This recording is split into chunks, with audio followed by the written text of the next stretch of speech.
Konflik antara Palestina dan Israel telah menjadi sorotan utama dalam politik global selama berdekade-dekade. Dengan akar yang mendalam dan kompleks, masalah ini menimbulkan pertanyaan yang mendalam tentang asal-muasal, perjalanan, dan peluang perdamaian di kawasan Timur Tengah yang terbelah.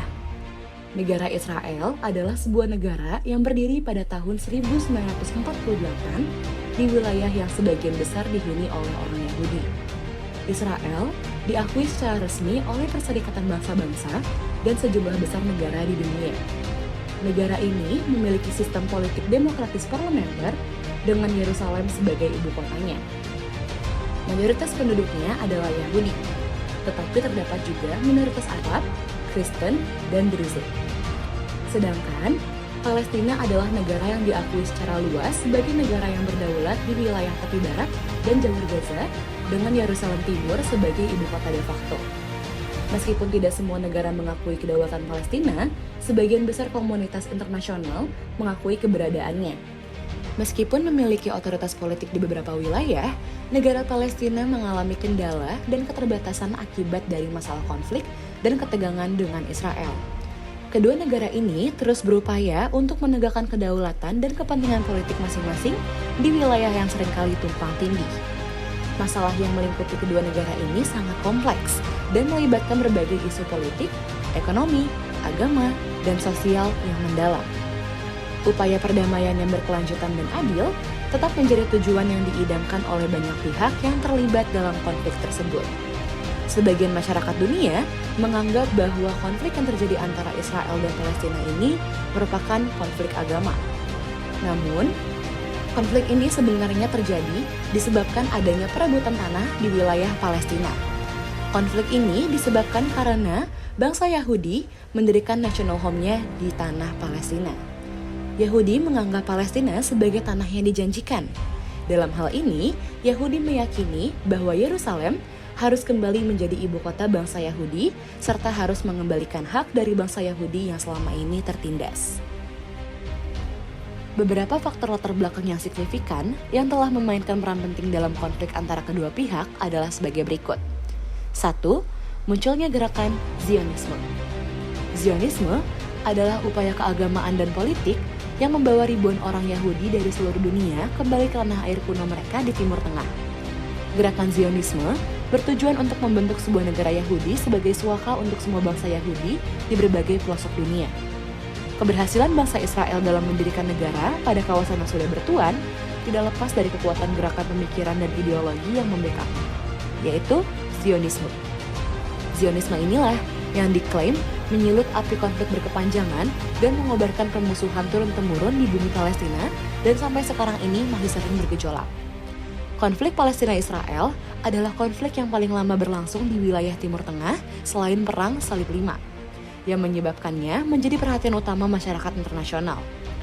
Konflik antara keduanya yang telah berlangsung lebih dari setengah abad ini melibatkan banyak negara Arab dan Barat, serta menjadi agenda pertama dalam sidang Majelis Umum Perserikatan Bangsa-Bangsa atau PBB.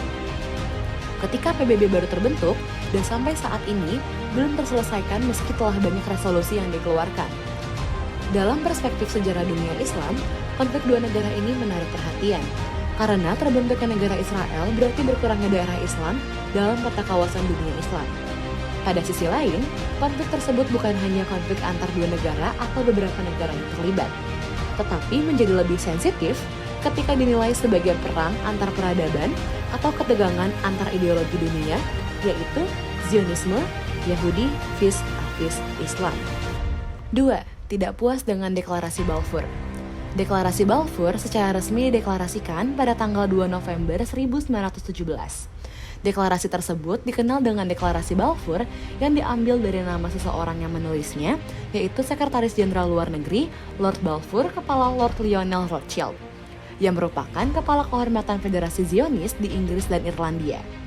Dalam bahasa Indonesia, surat deklarasi tersebut berbunyi kurang lebih mengatakan bahwa Arthur James Balfour sangat senang atas nama pemerintahan Inggris terhadap aspirasi dari Zionis yang telah disetujui oleh Kabinet Pemerintahan Inggris.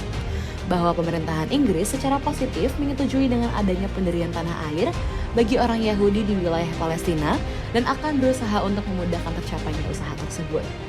karena telah jelas bahwa tidak ada suatu apapun yang dapat merugikan hak-hak penduduk dan mengenai agama dari komunitas non-Yahudi yang ada di negara-negara. Deklarasi Balfour dilatar belakangi dengan permintaan seorang Yahudi Inggris bernama Chaim Weizmann. Ia merupakan seorang Yahudi Inggris yang berjasa dalam membuat formula senjata untuk membantu memenangkan peperangan. Atas jasanya, Weizmann mendapat hadiah dari David Lloyd George, di mana Weizmann menginginkan sebuah wilayah bagi Yahudi.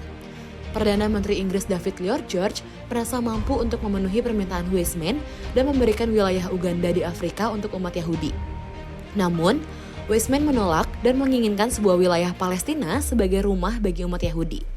Hal ini dikarenakan sebelumnya ada perjanjian Sykes-Picot yang membuat Palestina menjadi milik Inggris atas kekalahan Turki Utsmani, sehingga membuat Chaim Weizmann meminta hal tersebut yang akhirnya diterima oleh David Lloyd George. Terbentuknya deklarasi Balfour ini membuat kaum Yahudi, terkhusus Zionis, merasa senang memiliki wilayah Palestina untuk dapat diduduki. Sementara bangsa Arab yang mendiami wilayah Palestina merasa tidak senang dengan adanya deklarasi tersebut. 3. Tidak puas dengan rencana pembagian Palestina. Rencana pembagian Palestina merujuk pada berbagai rencana yang diajukan selama beberapa dekade terakhir untuk mencapai penyelesaian konflik antara Palestina dan Israel. Salah satu rencana pembagian yang terkenal adalah Rencana Pembagian Perserikatan Bangsa-Bangsa tahun 1947 yang mengusulkan pembentukan dua negara, yaitu satu negara bagi bangsa Yahudi dan satu negara bagi bangsa Arab atau Palestina, dengan Yerusalem di bawah kendali internasional. Namun, rencana ini tidak diterima oleh pihak Arab, dan Perang Arab-Israel meletus setelah pendirian negara Israel. Sejak itu, berbagai upaya telah dilakukan untuk mencapai perdamaian antara Palestina dan Israel, termasuk melalui berbagai kesepakatan dan inisiatif diplomatik. Meskipun demikian, proses perdamaian tetap sulit, karena isu-isu seperti pembatasan, pengungsi Palestina, status Yerusalem, dan keamanan terus menjadi sumber ketegangan. Ketidakpastian terhadap rencana pembagian Palestina juga seringkali terkait dengan ketidakpastian mengenai masa depan Yerusalem, yang merupakan pusat spiritual dan politik bagi banyak orang di kawasan itu. Kebijakan terkait Yerusalem menjadi isu yang sangat sensitif dan rumit dalam negosiasi perdamaian antara Palestina dan Israel. Sebagai hasilnya, upaya-upaya terus dilakukan oleh pihak-pihak internasional, termasuk lembaga-lembaga seperti Perserikatan Bangsa-Bangsa dan sejumlah negara, untuk mencari solusi yang dapat diterima oleh kedua belah pihak. Meskipun tantangan-tantangan tersebut besar, tetap penting untuk terus berupaya mencari jalan keluar yang adil dan berkelanjutan untuk mencapai perdamaian di Timur Tengah.